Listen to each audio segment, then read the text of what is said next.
28 फरवरी 2026। एक ऐसा दिन जब दुनिया ने फिर से जंग की आग को भड़कते देखा। मिडिल ईस्ट, जहां पहले से ही तनाव था, आज एक फुल स्केल वॉर में बदल चुका था।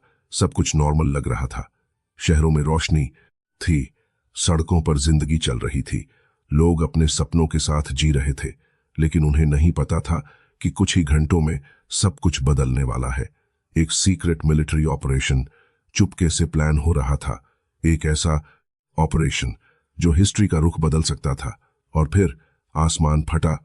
मिसाइल्स एक के बाद एक तेहरान के आसमान को चीरते हुए नीचे गिरने लगे। सिर्फ कुछ ही घंटों में शहर जो कभी रोशन था अब आग में जल रहा था। धरती कांप रही थी, बिल्डिंग्स गिर रही थीं और हर तरफ सिर्फ एक आवाज थी, चीख और तबाही की आवाज। ये सिर्फ एक अटैक नहीं था, ये एक मैसेज था। एक ऐसा मैसेज जिसे पूरी दुनिया ने महसूस किया। लेकिन जंग कभी एक तरफ से नहीं होती और ईरान चुप रहने वालों में से नहीं था। कुछ ही देर बाद आसमान फिर से गरजा। इस बार जवाब आया। हंड्रेड्स मिसाइल्स, ड्रोन्स के झुंड एक साथ उठे और अपने टारगेट की तरफ बढ़ने लगे। ये बदला था, ये गुस्सा था, ये एक देश की पुकार थी। अब डर सिर्फ एक तरफ नहीं था। सायरन्स बजने लगे, लोग घर छोड़कर शेल्टर्स की तरफ भागने लगे। हर आंख में डर था, हर दिल में एक ही सवाल, अगला अटैक कब होगा? जंग अब ऑफिशियली शुरू हो चुकी थी और सबसे ज्यादा नुकसान हमेशा की तरह उन लोगों का हो रहा था जिनका इससे कोई लेना देना नहीं था। बच्चे जो कल तक स्कूल जा रहे थे आज खौफ में जी रहे थे। परिवार जो कल तक एक साथ खाना खा रहे थे आज अलग हो चुके थे। कुछ लोग कभी वापस घर नहीं लौट पाए और दुनिया सिर्फ देख रही थी। ऑयल प्राइसेस बढ़ने लगे, फ्लाइट्स कैंसिल होने लगी, मार्केट्स गिरने लगे। एक रीजनल वॉर अब ग्लोबल इंपैक्ट दिखाने लगा था। हर न्यूज चैनल सिर्फ एक ही बात कर रहा था, ये वॉर कितनी दूर तक जाएगी? क्या ये सिर्फ ईरान और इजराइल तक रहेगी या पूरी दुनिया इसमें खिंच जाएगी? क्योंकि हिस्ट्री ने हमें एक बात सिखाई है, छोटी सी चिंगारी कभी कभी पूरी दुनिया को जला देती है। और अब ये चिंगारी आग बन चुकी थी। अभी जो हो रहा था वो सिर्फ शुरुआत थी। आगे क्या होगा कोई नहीं जानता, लेकिन एक बात पक्की थी, आने वाले दिन और भी ज्यादा खतरनाक होने वाले थे। जंग शुरू हो चुकी थी और अब हर दिन मौत का एक नया चैप्टर लिखा जा रहा था। हर सुबह नए हमलों के साथ शुरू होती और हर रात तबाही की कहानी बनकर खत्म होती।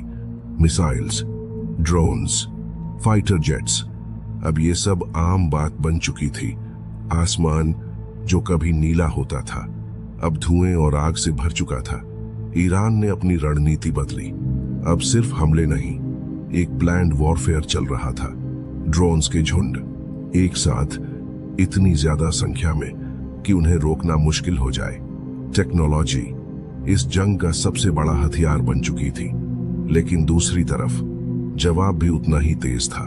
Air strikes, targeted attacks, military base एक एक करके गिरने लगे। ये अब एक सिंपल कॉन्फ्लिक्ट नहीं था, ये एक फुल स्केल वॉर थी। और सबसे बड़ा बोझ फिर से आम लोगों पर गिर रहा था। शहर खाली होने लगे, सड़कें सुनसान हो गई। लोग अपनी जिंदगी बचाने के लिए अपना सब कुछ छोड़कर भाग रहे थे।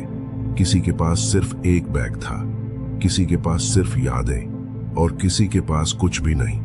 लेकिन फिर भी जिंदगी रुकती नहीं। कुछ लोग अब भी नॉर्मल रहने की कोशिश कर रहे थे। दुकान खोलना, बच्चों को संभालना, खुद को हिम्मत देना। लेकिन सच ये है, जब जंग होती है तो नॉर्मल कुछ भी नहीं रहता। दुनिया के बड़े लीडर्स मीटिंग्स कर रहे थे, शांति की बातें हो रही थीं, लेकिन ग्राउंड रियलिटी कुछ और थी। हर नया दिन सिचुएशन को और खराब कर रहा था। और इसी बीच भारत में भी हलचल बढ़ने लगी। लोग टीवी के सामने बैठे थे, हर खबर को ध्यान से सुन रहे थे। और फिर देश के प्रधानमंत्री ने देश को संबोधित किया। उनकी आवाज में गंभीरता थी और शब्दों में चेतावनी। आने वाला समय और मुश्किल हो सकता है। और फिर एक शब्द जो सबको याद था, लॉकडाउन। लोगों के चेहरे बदल गए। 2020 की यादें फिर से ताजा हो गईं। लेकिन इस बार खतरा वायरस का नहीं, जंग का था। इकोनॉमी गिरने लगी, फ्यूल महंगा होने लगा। एक जंग जो हजारों किलोमीटर दूर थी, उसका असर हर घर में महसूस हो रहा था। और बीच में एक छोटा सा बच्चा आसमान की तरफ देख रहा था। उसे नहीं पता राजनीति क्या होती है, उसे नहीं पता जंग क्यों होती है। उसे सिर्फ इतना पता है कि उसका घर अब वैसा नहीं रहा और शायद कभी होगा भी नहीं। जंग में कोई जीतता नहीं, हर तरफ सिर्फ हार होती है। इंसानियत की हार, अमन की हार। और ये जंग सिर्फ एक कॉन्फ्लिक्ट नहीं है, ये एक वार्निंग है कि अगर दुनिया ने अब भी नहीं समझा तो अगला चैप्टर और भी ज्यादा खतरनाक हो सकता है।